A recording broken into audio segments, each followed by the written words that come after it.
الله العظيم قال الله تعالى في شأن حبيبه صلى الله عليه وسلم إن الله وملائكته يصلون على النبي يا أيها الذين آمنوا صلوا عليه وسلموا تسليما اللهم صل على سيدنا ومولانا محمد معدن الجود والكرم وآله وبارك وسلم صلاة وسلام عليك يا سيدي يا رسول الله صلى الله تعالى عليه وآله وبارك وسلم۔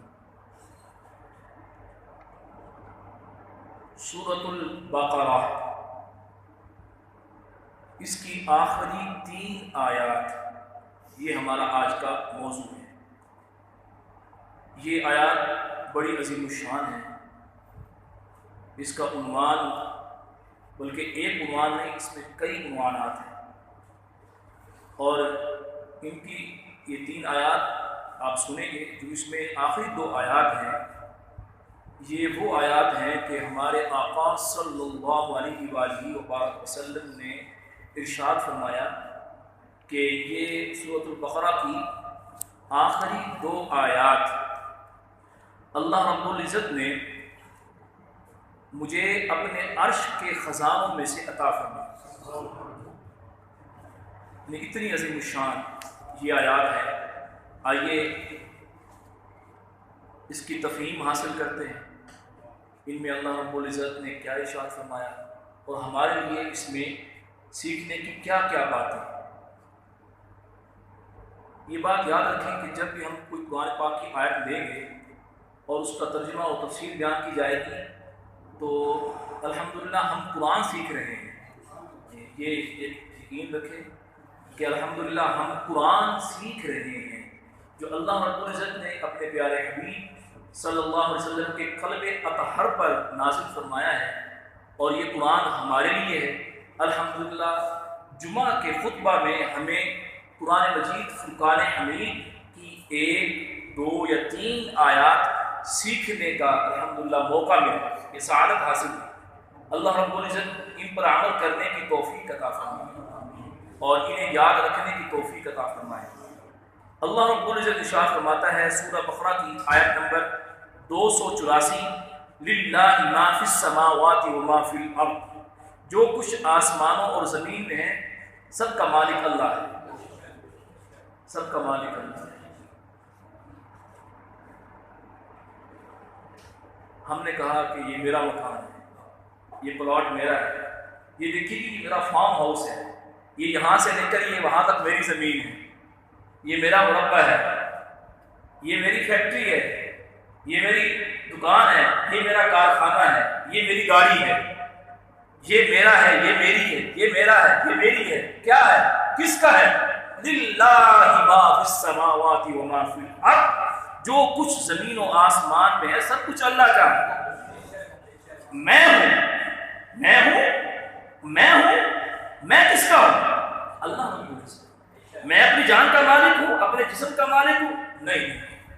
میرا مالک کون ہے؟ میری روح کا مالک کون ہے؟ اللہ۔ میرے جسم کا مالک کون ہے؟ اللہ۔ میرے جسم کے ہر عضو کا مالک کون ہے؟ اللہ۔ للہ ما فی السماوات وما فی الارض، جو کچھ ہے وہ کس کا ہے؟ وَإِن تُبْدُوا مَا فِي أَنفُسِكُمْ أَوْ تُخْفُوهُ يُحَاسِبْكُم بِهِ اللَّهُ۔ اللہ فرماتا ہے اور جو کچھ تمہارے دل میں ہے اگر تم اسے ظاہر کرو یا چھپاؤ اللہ تم سے اس کا حساب لے گا۔ جو کچھ تمہارے دل میں ہے تم اس کو ظاہر کرو یا چھپاؤ اللہ اس کا حساب لے گا۔ فَيَغْفِرُ لِمَن يَشَاءُ وَيُعَذِّبُ مَن يَشَاءُ وَاللَّهُ عَلَىٰ كُلِّ شَيْءٍ قَدِيرٌ، تو جسے چاہے گا بخش دے گا اور جسے چاہے گا سزا دے گا، وہ تو ہر چیز پر قادر ہے۔ اب دل میں ہمارے کیا ہے؟ دل میں انسان کے 2 طرح کے خیالات آتے ہیں۔ ایک ہوتا ہے وسوسہ اور ایک ہوتا ہے گناہ کا ارادہ اور عزم۔ وسوسہ کیا ہے؟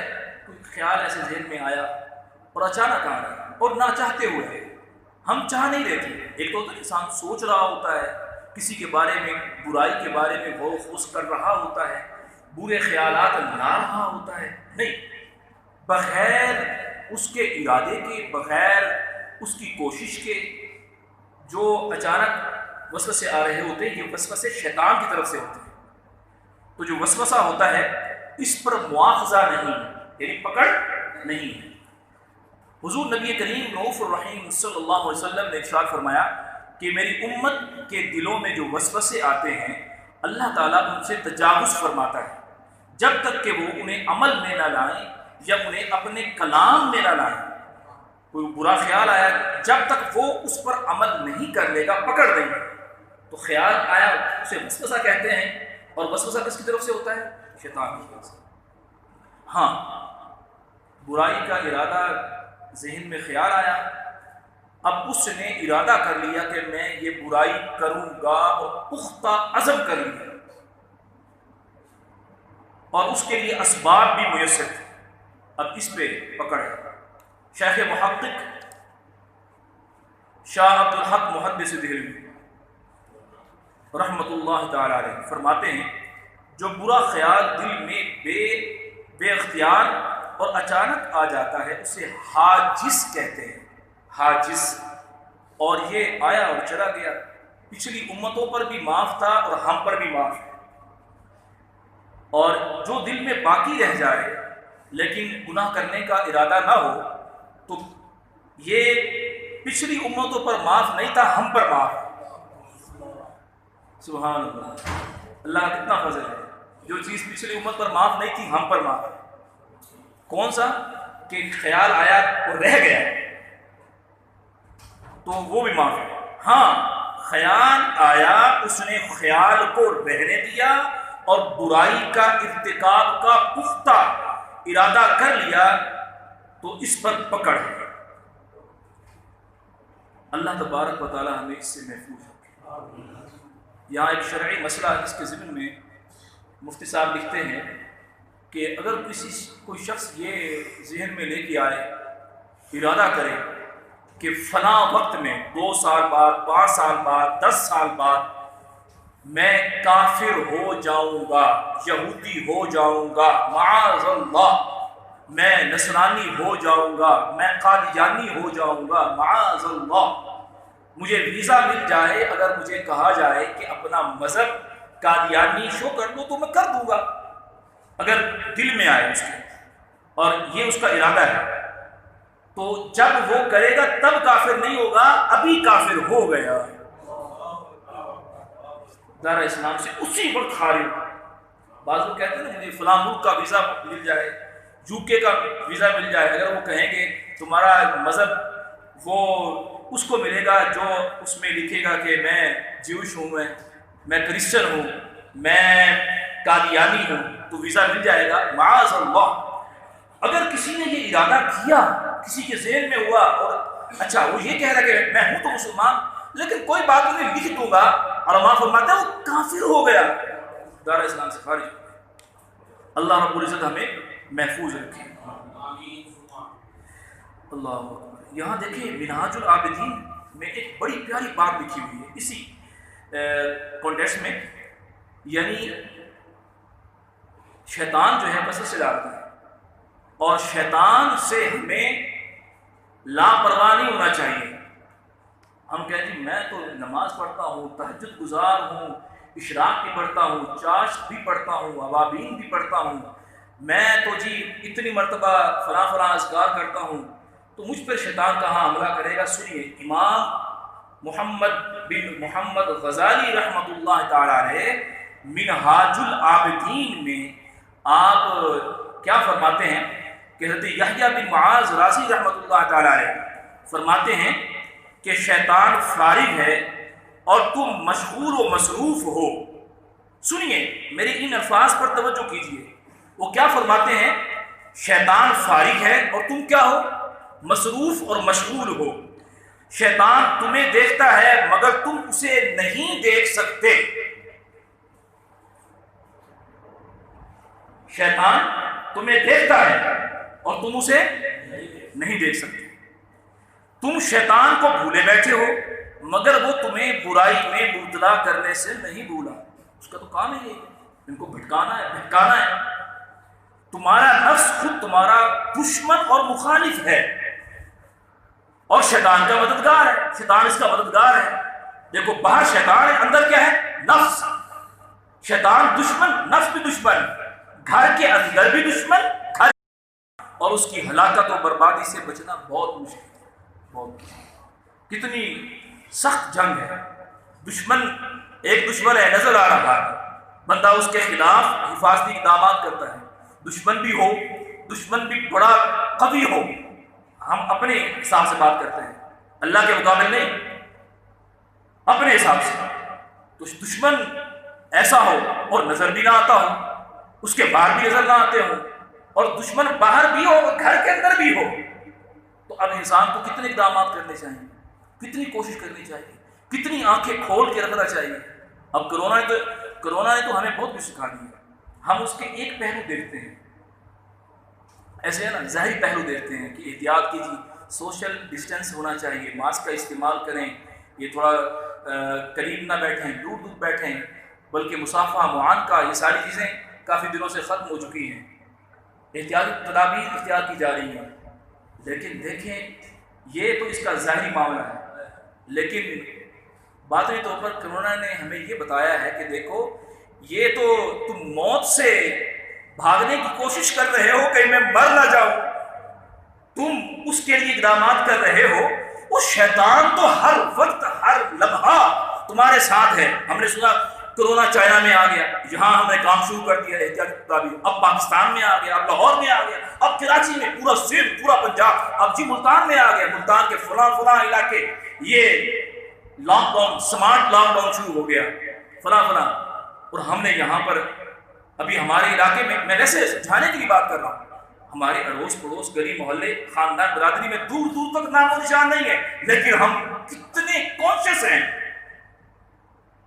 لیکن شیطان تو وہ تو صبح بھی، شام بھی، دن بھی، رات بھی، اور گھر کے باہر بھی، گھر کے اندر بھی، دکان میں بھی، فیکٹری میں بھی، آفس میں بھی، ہر جگہ ہر لمحے کوئی موقع جانے نہیں دیتا کہ میں اس پہ وار نہ کروں، اس پہ وار کرنا ہے. تو اس کے خلاف ہم نے کون سی احتیاطی تدابیر اختیار کی؟ کیا کرونا کی وجہ سے میں بچے کی دوائی لینے کے ڈاکٹر صاحب کے پاس گیا، ڈاکٹر صاحب سے بات چیت ہو رہی تھی، تو ڈاکٹر صاحب نے کچھ باتیں کی تو میں انہیں حدیث پاک سنائی. میں نے کہا کہ بندہ اپنے رب سے جیسا گمان کرتا ہے نا، اللہ تبارک و تعالیٰ بندے کے لیے ویسے ہی ہے. وہ ڈاکٹر صاحب رو پڑے، ان کی آنکھوں سے آنسو، کہنے لگے ہاں اس حدیث نے تو ہمیں ڈھارس دلائی ہے. تو وہ کہنے لگے بس کرونا کے معاملات چل رہے ہیں، اگر اس وجہ سے میری موت واقع ہو جائے تو آپ میری بخشش کی دعا کر دیجیے. ڈاکٹر، مسیحا، طبیب، یعنی معاشرے کے اندر خوف کی کیفیت کیا ہے. میں کوشچن یہ کرنا چاہ رہا ہوں اس آیت کے ضمن میں کہ دیکھیں ہم موت سے اپنے آپ کو سیکیور کرنے کی کوشش کر رہے ہیں. احتیاطی تدابیر کرنا شریعت نے منع نہیں کیا، کہیں آپ اس کا کوئی الٹ مطلب نہ لیں کہ قاری صاحب یہ منع کر، نہیں منع نہیں کر رہا. میں آپ کو دعوت فکر دے رہا ہوں کہ آپ یوں بھی سوچئے کہ دیکھیں ہم نے آنا جانا چھوڑ دیا، خاندان میں فوت کی ہوئی نہیں جانا جی، سوشل ڈسٹینس. کرونا خاندان میں شادی تھی، شادی انہوں نے بالکل لمیٹڈ کر دی، نہیں جانا. آفس والے نے جو محکمے تھے مختلف، انہوں نے اپنا اعلیٰ اسٹاف کو بٹھا دیا، گھر بیٹھو جی تمہیں سیلری ملے گی، یہاں نہیں آنا. Social distance, school, college, university بند، ہر چیز بند ہے، لیکن گناہ بند نہیں ہوئی.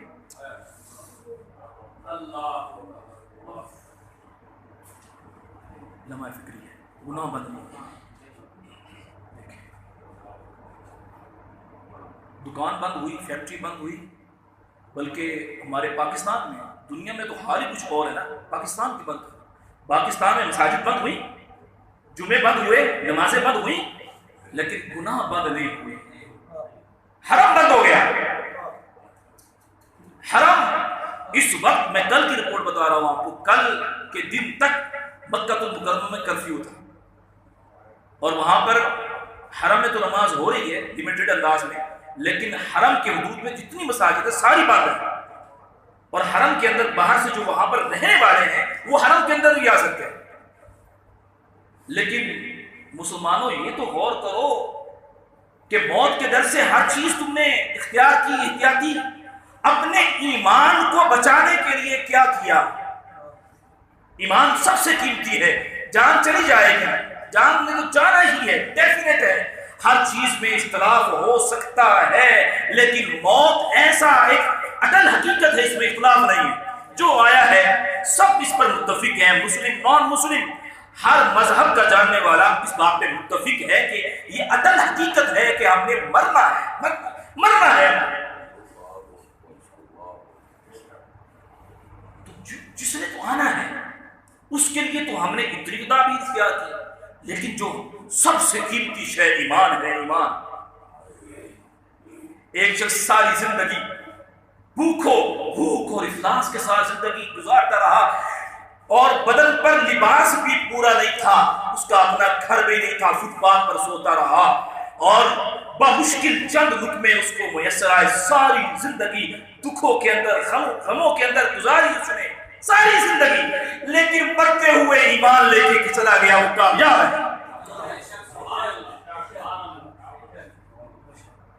اور جناب سیٹ صاحب فلاں صاحب، بیڈ روم میں ایسی، گاڑی میں ایسی، آفس میں ایسی، ہر جگہ ایسی، پورتعیش زندگی، آگے پیچھے نوکر چاکر، ہر چیز موجود ہے.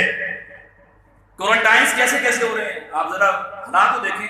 لوگ اپنے گھروں کو چھوڑ کر ہوٹلز میں کمرے بک کروا رہے ہیں قرنطینہ کے لیے، اور ایک دن کا کرایہ 1.5 لاکھ 2 لاکھ روپیہ.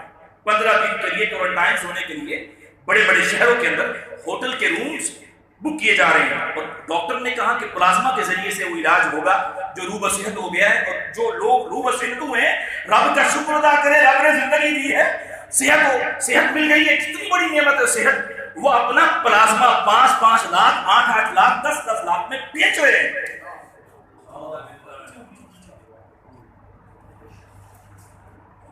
اب دیکھیں، اگر پرتعیش زندگی کبھی اس کو درد سر نہیں ہوا، کبھی اس کو بخار نہیں ہوا، کبھی اس کو کوئی تکلیف نہیں ہوئی، ہر آسائش میسر تھی، لیکن جب موت آئی ایمان نہیں تھا، وہ بیکار زندگی گزار کے گیا، خائب و خاسر ہو گیا، خلاص ہے، کچھ بھی نہیں ہے، وہ اپنی زندگی کی بازی ہار. غور کیجیے، اپنے ایمان کو بچانے کی فکر کیجیے. سب سے قیمتی شے انسان کی ایمان ہے. کوئی نہیں بچائے گا، کوئی آپ کو بچانے کو. ہاں اگر کوئی دوست اچھا ہوا، مرد صالح ہوا، مرد مومن ہوا، اچھوں کی سنگت ہو گئی، تو اس لیے علماء فرماتے ہیں، اس لیے جو صلحاء ہیں، اولیاء ہیں، یہ بعض لوگ کہتے ہیں کہ تم شیخ کیوں پکڑتے ہو، یہ بیعت کیوں کرتے ہو؟ اس میں بہت بڑی حقیقت ہے. یہ شیخ، یہ کسی سے بیعت ہو جانا، اس سے تعلق قائم ہو جانا، یہ ایمان کو بچانے کا ذریعہ ہے. بندہ اس سے وابستہ رہتا ہے. اور شیخ جو ہے وہ تربیت کرتے رہتے ہیں، سمجھاتے رہتے ہیں، سکھاتے رہتے ہیں، ہاتھ پکڑ کے چلاتے ہیں، اور پھر اسے سیدھے راستے پر گامزن کر دیتے ہیں. اور جس کا اچھا دوست ہو، جب وہ بیٹھے ہوتے ہیں، اذان کی آواز آتی ہے، وہ کہتے ہیں چلے جی نماز کا ٹائم ہو گیا، اور نماز کے لیے چلیں. اچھا دوست بھی انسان کے لیے بہت بڑی نعمت ہے. تو اپنے ایمان کو بچانے کے لیے انسان کو سب سے بڑھ کر فکر کرنی چاہیے، کیونکہ ایمان کا دشمن کون ہے؟ شیطان ہے. ایمان کا دشمن کون ہے؟ نفس، شیطان. اندر بھی بھیدی، اندر بھی دشمن، گھر کے اندر بھی دشمن، اور گھر کے باہر بھی دشمن موجود ہے. اب دیکھیں کتنا پھونک کی طرف رکھنا ہے، کیسی زندگی بسر کرنی ہے. اللہ تبارک و تعالی ہمارا خاتمہ ایمان پر فرمائے. سب کہہ دیجیے ہمارا خاتمہ ایمان پر فرمائے. اللہ رب العزت ہمیں ایمان کی دولت عطا فرمائے.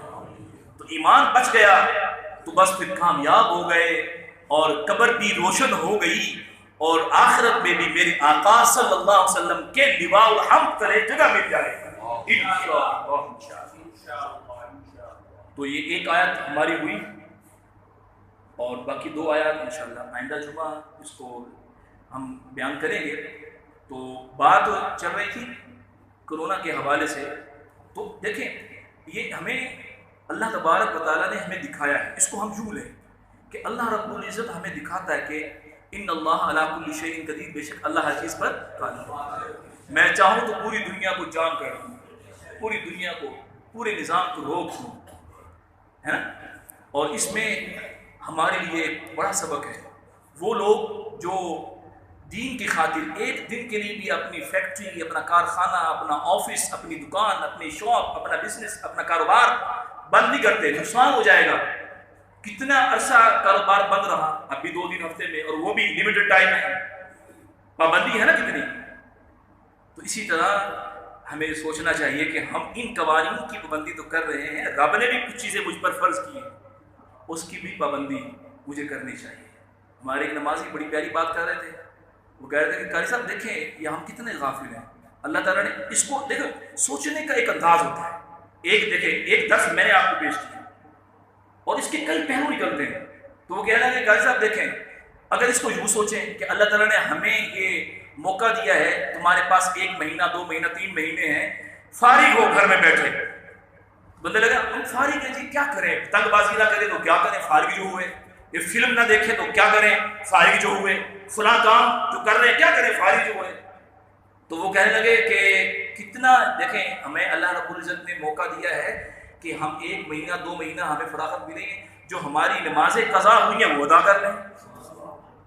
زندگی کی 8 10 سال 12 سال 15 سال کی قضا نمازیں ہمارے ذمے ہیں، اگر روزے ہم نہیں لگ سکے، بعد میں احساس ہوا او میری زندگی کے 4 سال کے روزے میرے ذمے ہیں، وہ میں نے ادا کرنے ہیں، تو بھائی موقع ہے، گھر میں بیٹھے ہو، روزہ بھی رکھو، نمازیں بھی ادا کرو، وقت ہی وقت ہے، ٹائم ہی ٹائم ہے، دن کو نماز پڑھیں، جو قضا ذمے ہے وہ ادا کریں، اور رات کو بھی تمہارے پاس وقت ہے، کبھی زندگی میں پورا قرآن پاک تلاوت کرنے کا شرف نہیں ملا تو پڑھ لیجیے نا بھائی، وقت ہے تمہارے پاس، قرآن پڑھنا نہیں آتا تو سیکھ لیجیے۔ اللہ رب العزت ہمیں نیکی کا شعور عطا فرمائے، دیکھیں نا یہ بھی ایک بڑی نعمت ہے، نیکی کا شعور مل جانا یہ بہت بڑی نعمت ہے، اللہ رب العزت ہمیں عطا فرمائے۔ سب کہہ دیجیے آمین، آمین بجاہ النبی الامین۔